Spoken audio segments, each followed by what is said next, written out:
In 1996, the unthinkable happened at the Atlanta, Georgia Olympics. A bomb went off, killing 3 people and wounding 150. Would have been more had security guard Richard Jewell not discovered the bomb and aided in the evacuation that saved a lot of lives. The media and the government, however, did not see it that way and quickly vilified Jewell in the media as the suspected bomber, effectively shattering his and his mother's lives for quite some time. This is that story, 2019's Richard Jewell, directed by Clint Eastwood. An incredible, eye-opening story about a man who got railroaded by the government, the very people he was taught to respect. Couldn't be sadder. Yeah, really. Depressing, very depressing at times. These realizations of how the system is not broken, but it's like set up this way. The system isn't broken, but it's fucking fractured. Oh, for sure. But it's like it's supposed to be. They want it that way. You know, it's really so. It's not about catching the right guy. It's about catching anybody. Yeah. As long as you can put a face to the crime, And who finding the fuck a cares story. who did it? Yeah, and finding that story. Yeah. Well, without further ado, I'm Connor Eyzaguirre. And I'm Austin Johnson. And this is Filmgazm.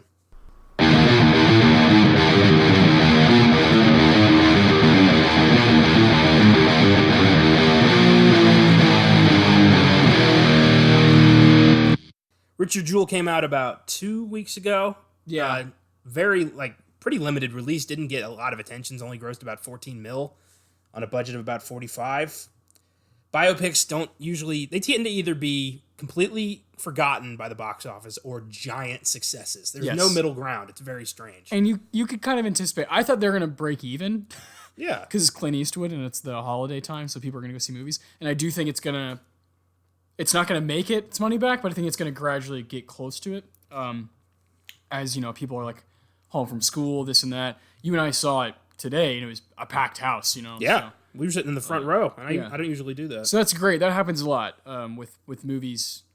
Did you, when this initially came out, December 13th is when it first came out here in the United States.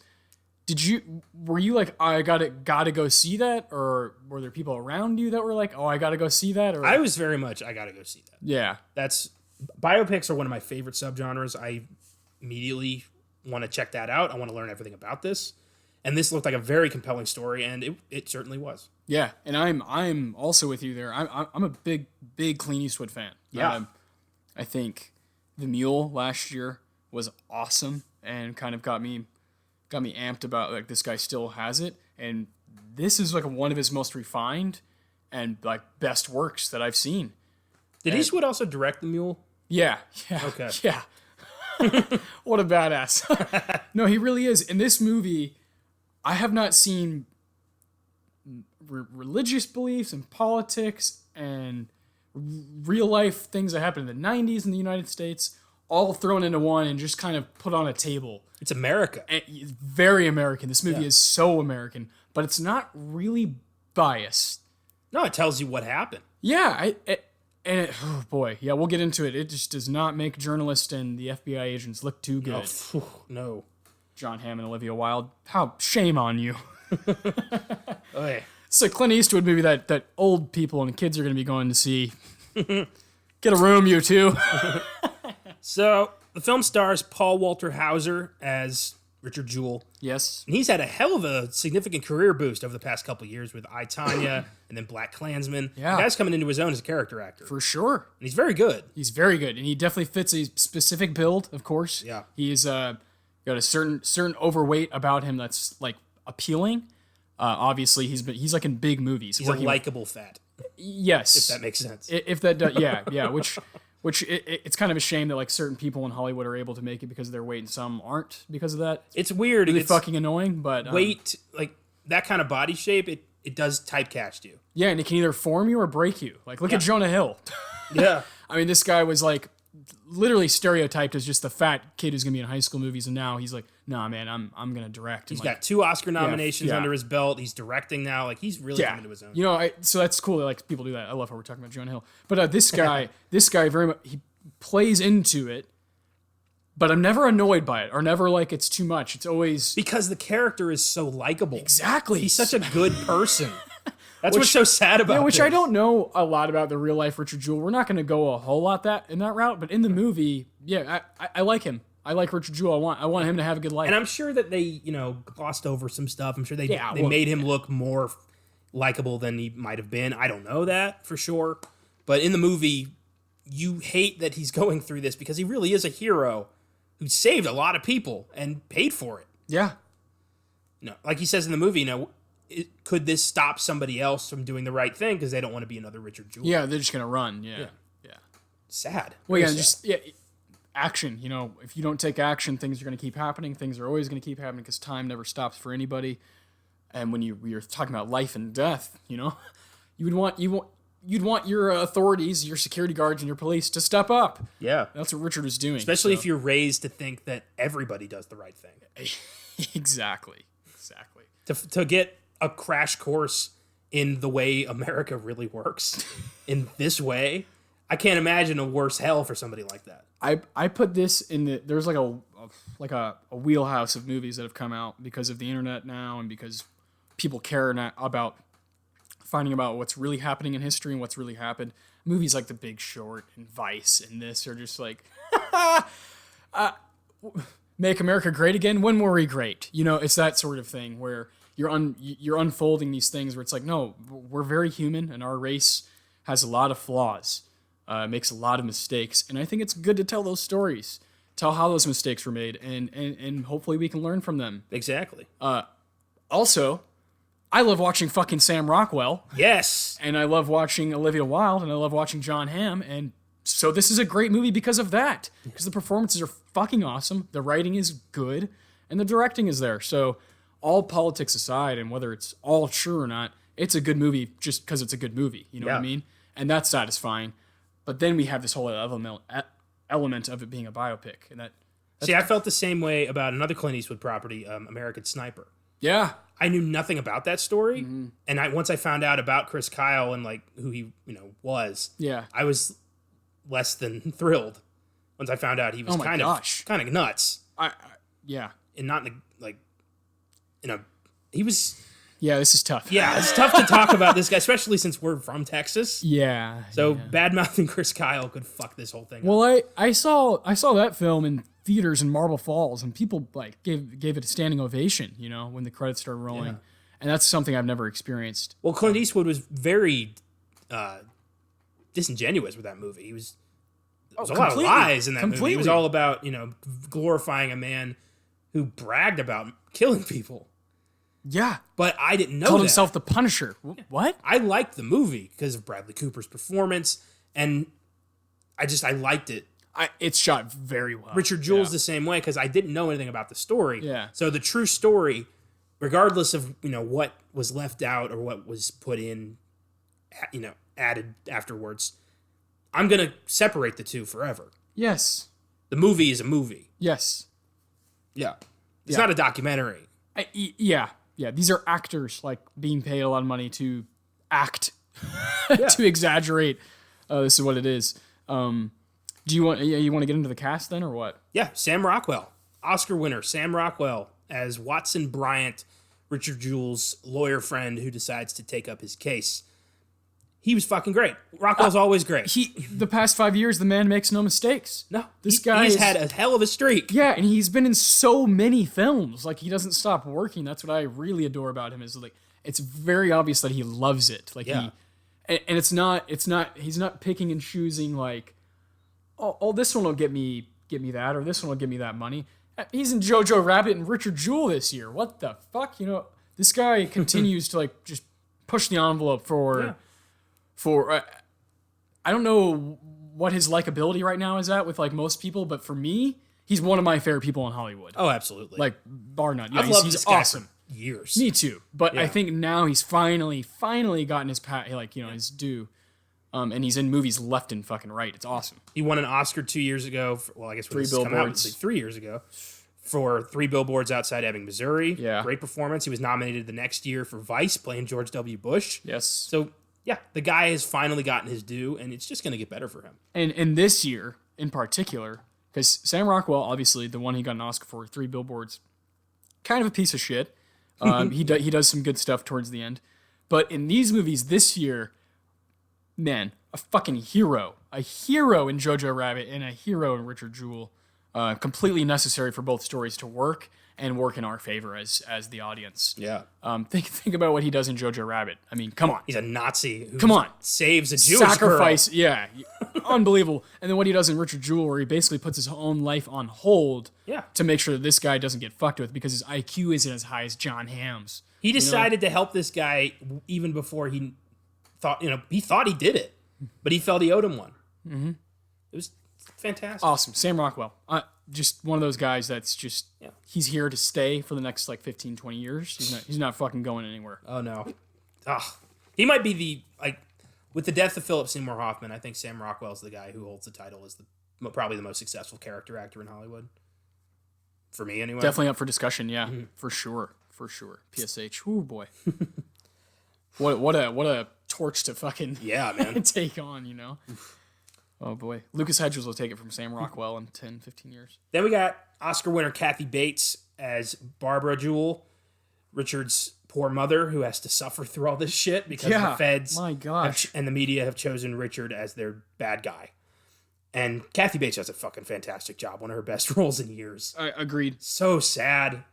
This whole they're just two good people who get fucked over by the people who are supposed to protect them. It's so sad. Jesus.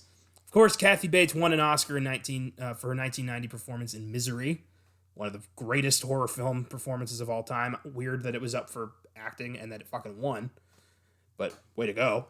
Right. She was nominated later on for her role in About Schmidt, and I think Primary Colors. Yes, that is right. All right. Just look that up, yeah. Yeah, she's great. I think she's mostly known these days for her recurring roles on American Horror Story. Not for me, but I know what you either. mean. I know what you mean. Yeah, for the mainstream audience. But I just couldn't get into American Horror Story. Me neither. I tried so many times. Yeah. Oh, you would think it'd be right up her alley. I know. But it's not. There's 10 other shows on FX that I like that have been more for me. Yep. One being It's Always Sunny in Philadelphia. Oh yes. Fargo. I just finished season 2, by the way. We'll talk about that after. So good. John Hamm plays Agent Shaw, pretty much our bad guy of the movie. Real fucker who decides to turn the entire investigation onto Richard Jewell with no evidence. Piece of shit. Yeah. Hamm was known, he got his big break with the TV series Mad Men, which ran from, I think, 2007 to 13. It ended right when Breaking Bad was ending. I watched most of Mad Men. I did like it. It lost me around season 5. It's probably one of my 10 favorite shows ever. Man, oh man. Mad Men is if I'm going to pick a John Hamm performance, I'm always going to go to The Town. Oh, I love him in The Town. Don Draper in Mad Men is the definition of iconic. He, as far as for TV, for adult TV fans, AMC, Breaking Bad, Mad Men, Walking Dead. Hell on Wheels I put in there. Yes, Hell on Wheels was definitely on AMC. Badlands was there at the tail end of that. Man, just a golden era for people who really like TV, where you had something to watch every night from one fucking network. And Mad Men is, there's people who would say that it's right there with Breaking Bad. And I don't have a problem with that. I like Breaking Bad better because the content's more for me. It's a little bit more entertaining. A little bit more interesting. Yeah, but Mad Men as a set piece and as far as the production, somehow most of it is all filmed in LA, but it's what? they made New York look more New York than New York does. I don't know how they did that. And Don Draper's a big part of that. He has that look, he's so iconic. He brought day drinking back to the mainstream. Yes, yeah. I mean, this movie did so many, that show did so many things, I think, for that cast. Elizabeth Moss, oh boy, she has a whole career because of it now. Oh yeah. And John Hamm, I think a lot of people from that. Christina Hendricks has a career because of that. All those, and they're all so Jared Harris. Damn good. Yeah, they're all so damn good in that show. I adore it. You should definitely try to finish it. I've been meaning to. I'll find some time. Of course, now it's been so long, I don't fucking remember right? most of it. I'm gonna have to go back to the beginning. My brother, it's his favorite show ever. My oldest brother, Adam. Shout out to Adam, Mad Men. He's rewatching it right now with his wife because she hasn't ever seen it. And I think he's more into it than she than she is. But he like bought a book that's all about it, so he's reading it and watching it together. It's one of those things, you know. Yeah. We just get really into. Yeah, it's a stellar TV show. But again, the content will never be something that I am like super interested in because it's just talking, like rich people talking. Which is fun for a time. Like Succession, have you watched that on HBO? I have not. Kind of like that up that alley where you're just like, these people are just, I will never be in the same room as these guys. You know what I mean? And that can be fun. But yeah. Sorry for that rant on John Hamm. Oh, no problem. That's why Draper. we're here, to rant about things we love. He's really good in this movie. He's a piece of shit, but he's really, really good. Yeah. And even by the film's end, he has no regrets at all. No. He still thinks he was right. He's like, I think your client's guilty as hell. I wish we gotten to see his reaction to the real bomber getting arrested. He should have gone to Richard Jewell and said something. Like that. But again, I don't know if that really happened. Exactly. He probably didn't. And no. There's no way that Shaw was able to put the walls down and go do that and say sorry. There's no way. Then finally, we have Olivia Wilde as Kathy Scruggs, the bullshit journalist who puts this whole thing in motion. Yeah. Rest in peace to Scruggs. I don't know how much of this character is true. Well, if it is, then I'm sure she's looking up at us right now. Yeah. But this is the backlash that the film has gotten from critics, from her family. Just like, people in general. And I think that's part of the reason it's not made a lot of money. I think people fucking read into that shit. And I think they don't want to go see that on the screen if it's it's a holiday. It's supposed to be a holiday movie. They don't want to go see. We're going to get into it. It's a big, huge scene. And it's fucking appalling. And whether it's true or not, I don't know. It's a strange thing to put in a movie for me. And it kind of changes the tempo a little bit of the whole movie. Oh yeah, we'll get into it in a little bit, but yeah, it is wild. Olivia Wilde's character makes some crazy decisions. Olivia Wilde's career, she's been in a lot of stuff over the years. I think she recently had her directorial debut. Yeah, Booksmart. That was a great movie. Yeah, you saw that. Yeah, fucking hilarious. I haven't seen a lot of her work. I remember her in Tron Legacy, which was not very good. Oh God, no. I watched The Lazarus Effect, which was also not very good. And I saw The Incredible Burt Wonderstone, which was also not very good. You seen Her? I did see Her. Yeah, she's in Her. Who is she in Her? She goes on a date with him, with Joaquin, at the beginning of the film. Oh, okay. I hate to say it, but she's... Drinking Buddies, she's really good in. She's very forgettable for me. Yeah, that's fair. Yeah. That's fair. It's a shame. Yeah, her character is Blind Date in Her. She doesn't have a name. Yeah. Oy. Well, she was really good in this. She played a real bitch with no scruples, who gets a little bit of a redemption scene, but I thought it was unwarranted, and I don't think she deserved it. Neither do I. She and Shaw they don't get to have a happy ending after what they did to these people. No.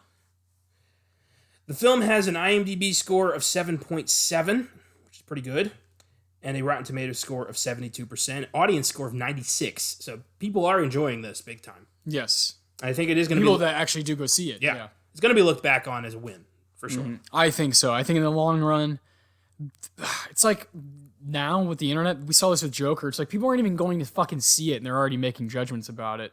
It's like there's over 2 hours of content here. Come on, you know? Yeah. Frustrating.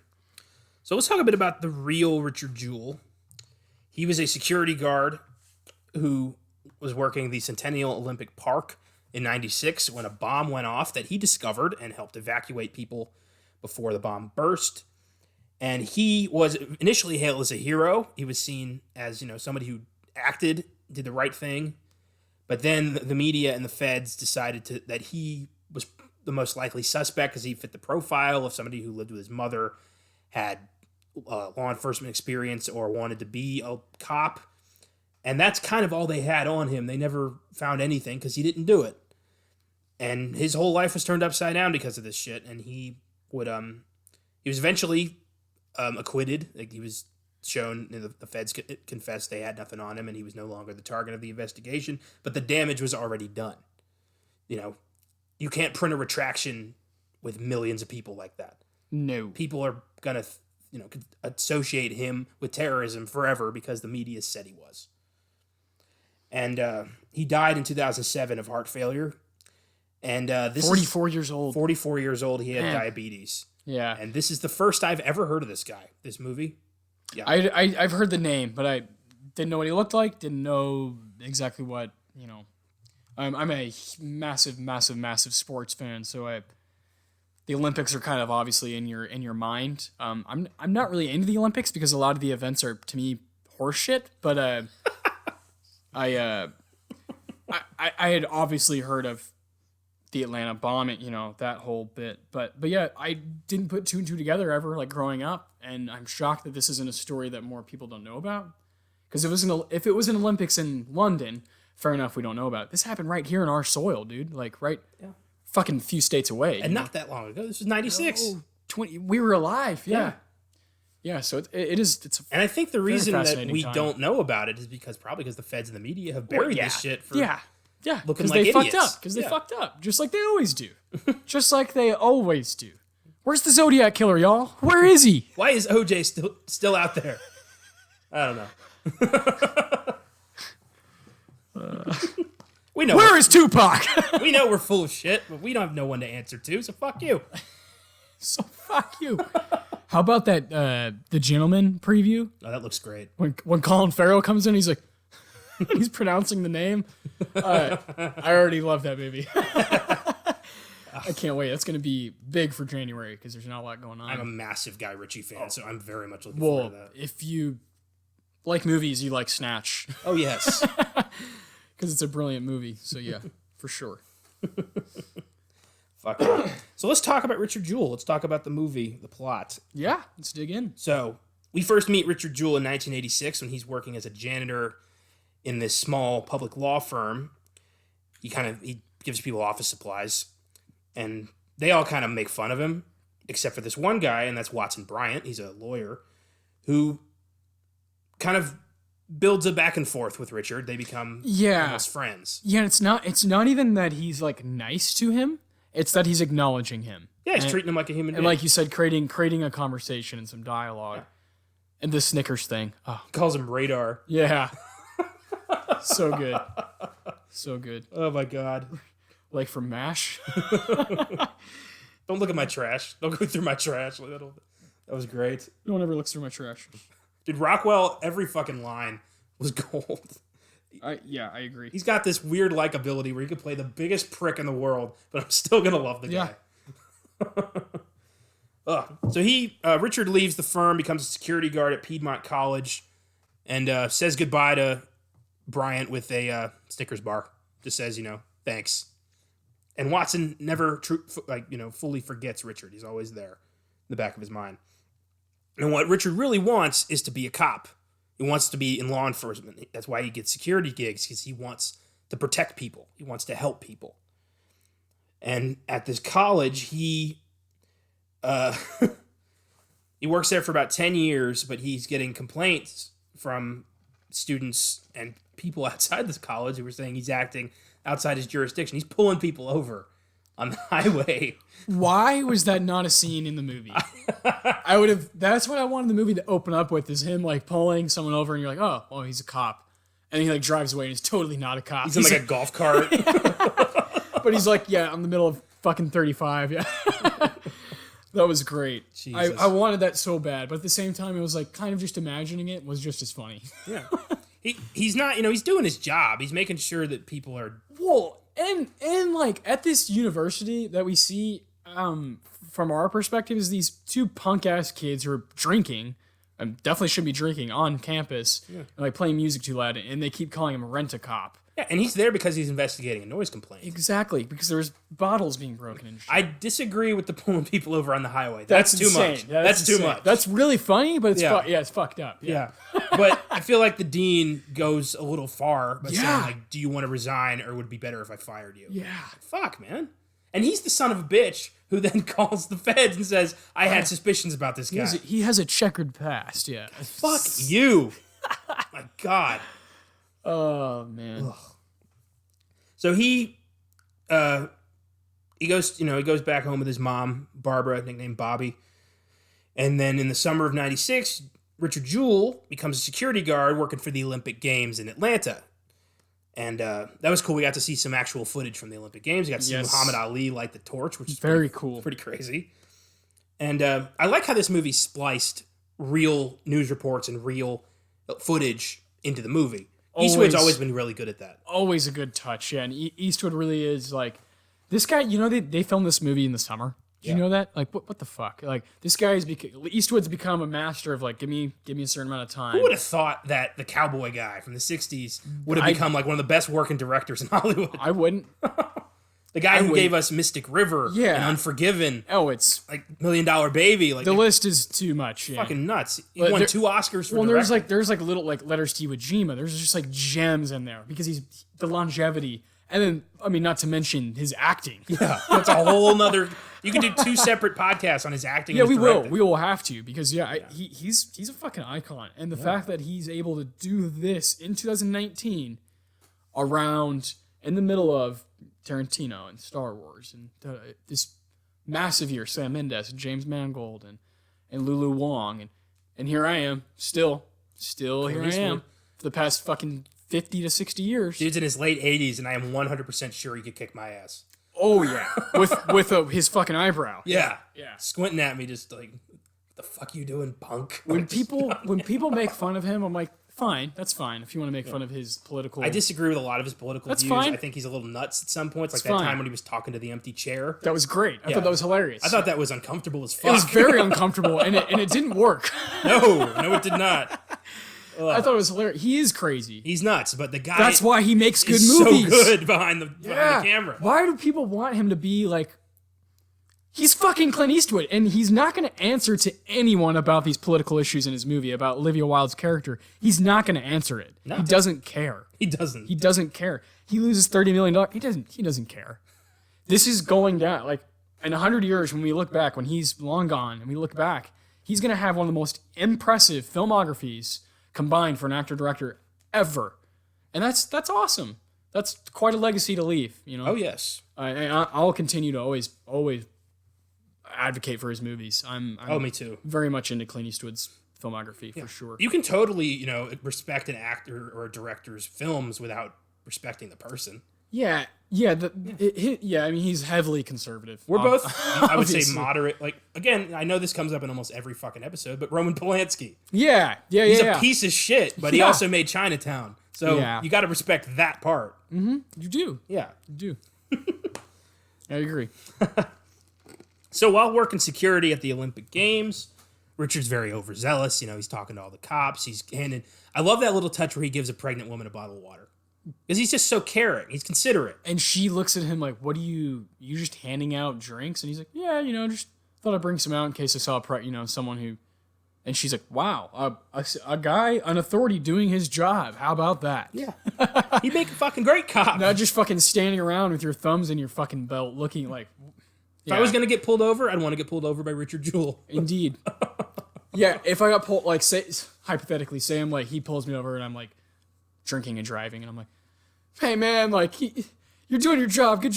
I feel like he wouldn't, I'd be safe. I'd be okay in that situation. He'd do whatever's best for me to be safe, even when I'm fucking up. You'd go to jail straight up, but of course, but he wouldn't. He wouldn't beat you. Exactly. He'd take me to jail. That's all he would do. Yeah. That's what he'd do his job, and he'd be like, "Hey man, you shouldn't be driving like that." He'd make sure your car ended up in the right place. Yeah. He'd be like, you know what, I'm gonna. He'd have candy bars in the back seat for you, like sober up with a Snickers. Yeah, buddy, come on. Here's a water bottle, or do you want a Coke? You get a little caffeine in you. They do such a great job of establishing how decent of a dude he is. Yeah, just normal. Just to piss nice you off guy. even further when all this happens. Yeah. Ugh. And he starts chasing off some drunks who are hitting, drunk kids throwing beer bottles at a wall, and he's like, "Hey, you stop that!" And they're like, "What the fuck are you gonna do? Rent a cop again?" Bitch, yeah. He's like, "Well, the real cops aren't gonna be this nice, so think twice." And they're like, "Fuck you!" And they just kind of run him off. And while he's being run off, he looks down and he finds a backpack under a bench. Yep. And he immediately is like, well, "This is weird. It's a suspicious package." So he goes to get the cops, and the cops look at it, and it's a fucking bomb. It's a huge pipe bomb. And I love Richard's friends like, "I'm never going to give you shit ever again." Yeah, Richard. Yeah, because all his buddies are just like, "Come on, man. It's just beer. It's just beer in there." They think like the kids left it there. Mm-hmm. Nope. And Richard assists in the evacuation. He's helping people, back away. And because the bomb got tipped over, it didn't explode out, it exploded up, which, again, saved a lot of lives, and that's Richard. And the bomb does go off. A lot of people are hurt, but a lot less are hurt because Richard found the bomb. And at first, the media goes with this. He's this hero security guard who did his job, and everyone wants to appear on all their shows. They want to make him write a book. Like, he's beloved. But then the feds start looking into what happened, and they realize Richard fits a profile. And that's when he fits their profile. He fits their profile. Yeah. And that's when we meet FBI agent Shaw, who he gets approached by the superior and says, we'll start looking at this guy. And he tells Kathy Scruggs, this journalist who he has a history with, she hints that she's going to sleep with him, and he gives up the name like pretty fast. It's actually pretty fucking It's sad. a very short scene. And yeah, they have like one drink, if that. And that scene tells you everything you need to know about both of them. Yeah, she like grabs his leg around his penis, and it is the worst scene of the movie for sure. It doesn't really fit for me with the rest of the film. It was like way too hasty, and like you said, it gives you character development, but not really any. It's tough. This is tough because it's totally necessary for the movie to keep moving, because you need that for the FBI to be frustrated that it got leaked, and for Olivia Wilde's character to be in play. But it's just poorly done. It's just a poorly done scene. They could have given a little more effort. Maybe John Hamm could have been a little more drunk. I don't know. Like, they could have done something. You know what I mean? Well, it made me think this isn't the first time that he's given her some leads. Exactly. Yeah. And so it makes Olivia Wilde's character, Scruggs, look like a whore. Yes, it looks like she's just always using sex as a transaction. Yeah. Which is fucked up. Like, really fucked up if it's not true. Like, that's one of the worst things you can do to a person when they're dead, which Scruggs is dead, rest in peace. If she wasn't a whore who is like sleeping around for transactions and for stories, then fuck, shame on Billy Ray and Clint Eastwood. But I don't know that. We don't know that, so we can't really say. Yeah. In this movie, that scene just wasn't up to par with everything else. It just wasn't constructed as well, wasn't as patient, and felt cheap, which it was. Obviously, it was a very cheap move by both of them. But it had to happen for the movie to keep going, so yeah, had to be there. I agree. Maybe there could have been a scene somewhere prior proving that they had past relations. Maybe because apparently in a memoir written by Scruggs, her and that FBI agent did have relations in real life. I don't know if that's true. Again, it's so much speculation. It's just really hard, I feel like if it wasn't true, why would she put that in her memoir? Because it just makes her look bad. Exactly. Yeah. So I guess we got to go read the memoir which I'm not doing. I don't have that kind of time. No, I don't. So Shaw reveals to her that the FBI is looking into Richard Jewell as the bomber, and she immediately puts... Which also you always look at the the guy who finds the dead body. You look into them. Everybody should be a suspect. So the fact that she's surprised just makes her look kind of dumb. I agree. She's just like, oh, how did I not think of that? And it's not a front page story either, because like you said, this is procedure. Yeah. But she turns it into a sensationalist story that fucks his life up. She makes procedure, news. Yeah. Because it's too early into the investigation. Something that's done behind closed doors in every single crime that's ever committed. Mm-hmm. Just got leaked. Because of sex. Because Olivia Wilde was willing to sleep with John Hamm. I keep calling them by their actors' names. Like it's actually Olivia Wilde. No. Scruggs and Shaw. Yeah. Just not good people. No, not at all. And this... so now that everybody knows about essentially this, everybody in America. Yeah. The feds decide to bring in Jewell for questioning, but the way they do it is fucked up. They trick him into coming to the field office. They tell him that they're going to be filming a training video where Richard Jewell's going to give tips on how to look for a suspicious package. But in reality, the feds tail him to the field office, and he's interrogated like a suspect. And he catches on really fast because he's not stupid. No, he seems to have a lower IQ because of how he grew up and where exactly he grew up. But him, like, as a person with, like, what's happening with him situationally, I don't think he's stupid. When it comes to police procedure, he knows a lot. Yeah. And he knows when they're fucking up. Yeah. And he knows when they're like, he's like, this is a real document. Yeah. And they tell him, we're going to have you sign this document that says we read you your rights and you waived them. Yeah. And he's like, They're like, let's just make it authentic. Yeah, it's... he fake signs it, and they're like, no, we need you to really sign that. And he's like, I'm not comfortable with that. Yeah. And they're like, but it's fake. And he's like, I'm going to want to call my attorney. And that's when Sam Rockwell comes back into the picture, which we knew that was coming. We needed him back. Yeah. And he calls Watson Bryant, the only lawyer he fucking knows. Yeah. Thank God, because he really had his back. And he tells him, like, hey, the feds picked me up, and they want me to sign this thing. And Watson's like, don't sign anything. I'm going to take care of this. And he calls the feds. And they hang up on him, and he calls him back and says, "What's your how do you spell your name? I want to know who I'm gonna report." And like it's fucking great, fucking breaking the constitutional rights. Yeah. And Brian, of course, he takes the case because his law firm's struggling and he needs the limelight, really. Yeah. But he eventually just realizes that he's doing the right thing. He needs help. Yeah, which is good. So they let Richard go, but they're still looking at him. Shaw and his partner Bennett, they visit the dean of Piedmont College, who said, like we said earlier, calls them and says, hey, I always had my suspicions about Richard Jewell. And they give him his file. And it's so fucked up. And that's when they go to his home with a search warrant. And the FBI takes everything. Even stuff that has no pertinence to the case, like his mother's underwear. Tupperware, yeah.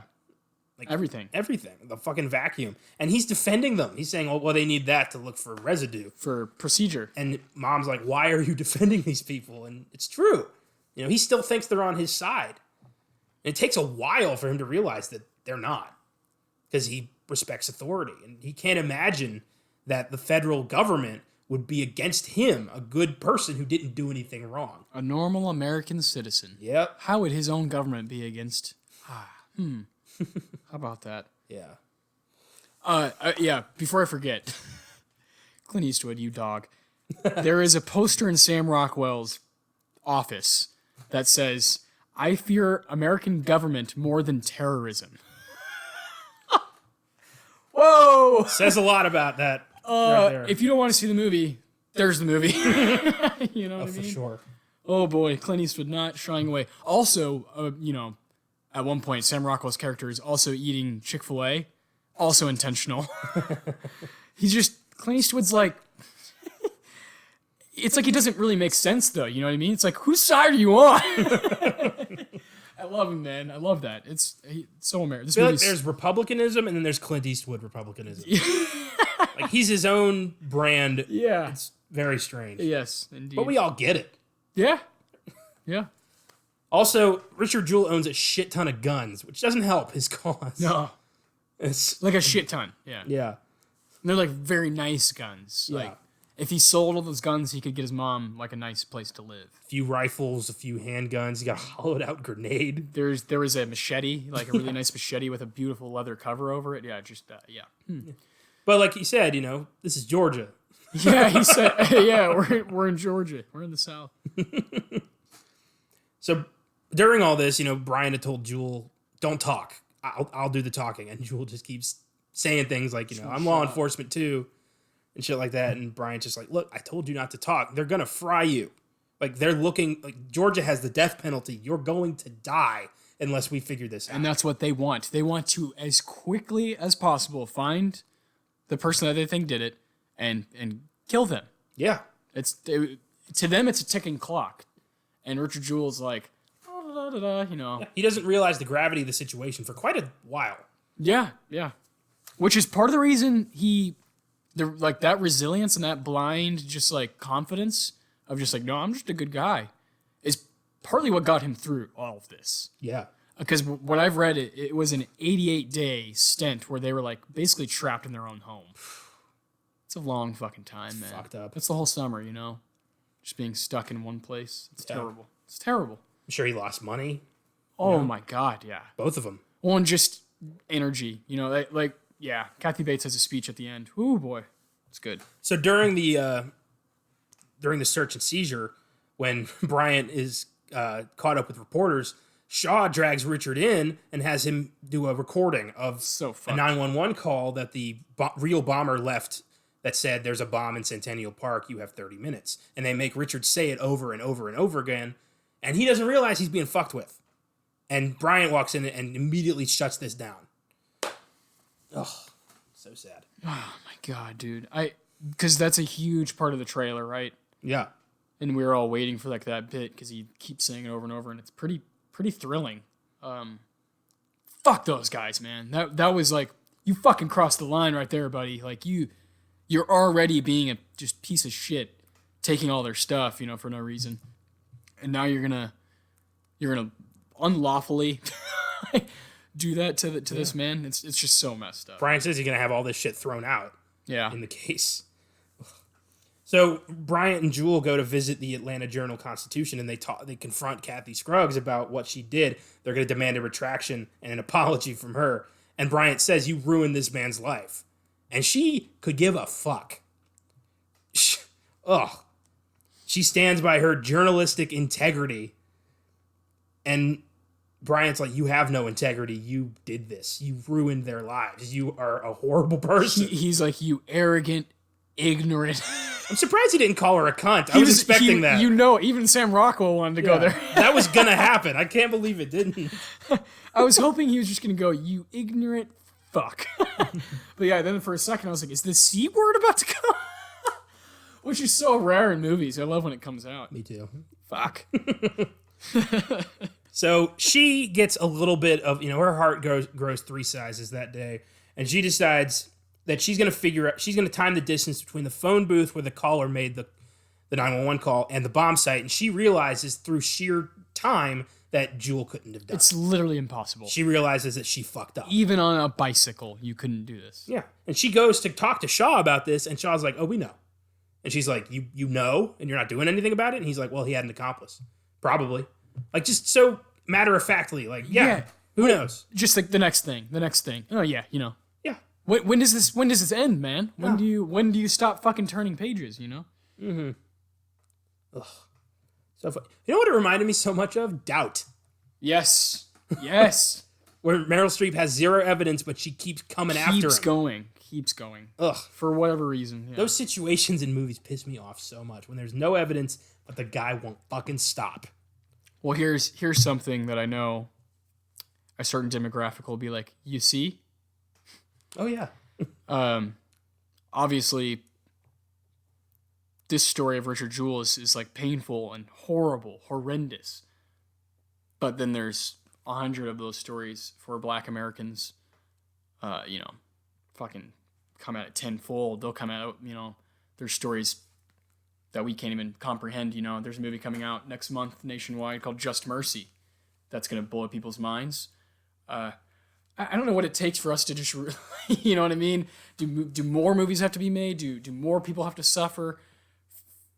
Just fucking do your work. Do your fucking research. Actually be an investigator. Actually do your job, please, before you just pin it on somebody. Detect. Yeah, for Christ's sake. Yeah. Well, and I fear for people I know. I fear for myself, for fuck's sake. Like, what if I'm in the wrong place at the wrong time? Jesus, look at me. Like, someone might not like the way I look or might not like the way I do things. If it's convenient. Yeah, exactly. Yeah, exactly. And you never know what like agenda someone has. And it's just, it's so fucked and so scary. So now that Shaw is dealing with the idea that Jewell had a partner in this whole thing, the case begins to weaken, but the feds bring in his friend, Duchess. His only friend. He doesn't have friends. He says this over and over, how like people don't really respect him or accept him even. And they try to link him to Jewell by saying that they're in a homosexual relationship. There's no evidence of that either. They're just pulling shit out of their ass. And it's, you can take a blatant lie, and if you put FBI in front of it, it becomes the truth to so many people. Yes. This movie got me really fired up. Yeah. It should get everybody fired up. I'm always amped up about these kind of issues, just how horrible like our prison system is just such a fucking joke, and our authority, the way things, the chain of command is just such a fucking mess in our country, And, you know, in so many countries, but this is the one I live in. This is the one I'm really concerned with because I lived through it. This place has so many problems. Yeah, man. And has had for ages, you know, since we've been a country. And, you know, movies like this, if they're not made, then how are we going to know? Yes. You know, because people don't read anymore. Yeah. So, well, I feel ashamed that I knew nothing about this. I never heard of this. Yeah, stuff. I mean, neither did I really. A lot of people just don't know a whole lot. Yeah, especially our age. You know. So, Bryant arranges a polygraph test for Jewell, which he passes with flying colors because he's got nothing to hide. Yep. And Bryant and Bobby give a press conference where Bobby pleads to the media that her son is innocent and please stop this. Please end this. Yeah. They have no privacy. They have nothing. They've taken everything from them. Yeah, and she says I'm drained. Yeah. I'm drained like as a human. She's got nothing left. I'm just so tired of never being able to have any peace, no rest. Once they find out their house is bugged, it's like, oh. Yeah, what the fuck? My God. How is that like legal? His friends are being wired. Yeah, it's just like, dude. How did she find that out? How did Sam Rockwell, Bryant's secretary, Nadia, how did she find out about that? Oh, I don't know. Yeah, because she comes in like saying, yeah, be quiet. Don't remember. This never explained. She I just don't think so, yeah. She just kind of shows up with the knowledge. And they just kind of move on, yeah. But yeah, I'm sure she had. Nadia was cool. I liked her a lot. I'm glad they ended up together. Mm-hmm. It's nice. Have 2 sons. So Jewell and Bryant go to meet with Shaw and Bennett at the federal office for questioning to try to finally resolve this shit. And they ask him blunt questions about, like, did you do it? Like, did you have who was your accomplice? Did you do it this way? And Jewell eventually breaks and says, what do you have on me? And they're speechless because they don't have anything. And he says this great moment for his character where he just says, you know, I did the right thing and I'm proud of that. And I don't want this to cause somebody else to not want to do the right thing and get people killed because they don't want to be another Richard Jewell. And you have nothing, like, you can't convict me of anything because I didn't do anything. And he walks out, and I love that little smile that Brian gets on his face. Like, he finally stood up for himself. Yeah. Yeah, because he asked him, he's like, are you ready to fight back? Yeah. And he's like, mm-hmm. He just shakes his head like, yeah, I finally have full scope of what these fuckers are trying to do to me. And then 88 days after that, Shaw personally delivers a letter to Bryant and Jewell at a restaurant that says he's no longer a person of interest. And Shaw is such an arrogant fuck in this scene. You know, Bryant says, what's that? And he just goes, marriage proposal. Like a fucking asshole. And he just says, I want to make this clear. I think your client's guilty as hell. And then just walks out. But this document proves that it's over. Yeah. This Jewell case won. is done, yeah. And then he just finally breaks down. Like, he's been holding in this anger and this fear for so long. Takes a good fucking bite of that donut, and then he just starts crying. Yeah. Oh, Jesus. We fast forward 8 years later, and Jewell is finally a police officer in Luthersville, Georgia. He got to be a cop. And Bryant goes to visit him and says that they caught the guy. They got the bomber. His name is Eric Rudolph, and he confessed to it. Incredible. Jewell smiles and thanks him and says, you know, when's the arraignment? Can you find out for me? So I'm sure he wants to look this guy in the eye. And at the end of the film, it states 2 years later after that, Richard Jewell died at age 44 of complications from heart failure and diabetes. And that was Richard Jewell. Fantastic movie. Like, really eye-opening, and I don't want it to get forgotten. I think this deserves big awards praise. It only got 1 Golden Globe nominations for Kathy Bates for Best Supporting Actress. But I hope it does a little better at the Oscars. Me too. Yeah. I just don't know what category it has. Honestly, all acting for me. Like, this was I thought everybody was great. Yeah. I just don't know. Yeah, it's up against so many big movies. Yeah, it's very competitive. This is the most competitive award season I've ever seen. This is the best year, man, we've had in my lifetime. Like that, I can remember. Yeah, I heard someone compare it to 1999. Ooh. Just the scope of it. How maybe not super top heavy, but just like 15, 20 awesome movies, you know? Yeah, man. There's still some that we have to see, so yeah, it's great. We're making a dent. We really are. Yeah. We're doing a good job. Oh man, yeah. Richard Jewell is awesome. It's a solid 8 out of 10 for me. 8 out of 10 for me too. I was very pleased, and as we walked out, we both just kind of looked at each other like, hell yeah, Clint Eastwood still fucking got it, still got it. And I don't want to look past Billy Ray. Awesome script, man. He is standing by it. all of it. He's fucking standing by it saying, I don't care. Weird how the movie has a similar, like, slander controversy that the film, like the actual subject of the film had to deal with. Yes, yeah. How weird is that? It's amazing. Yeah. Except this time I think it might actually be warranted. So that was our bonus on Richard Jewell. We hope you enjoyed it. We hope you learned something. We hope you see this movie. Yeah. It's really worth it. Definitely watch it, yeah. And as always, we could be launching this anytime, so who knows what we got coming for you this week, but I know it's going to rock. No idea. Thank you very much for listening. Hope you enjoy the show. Peace.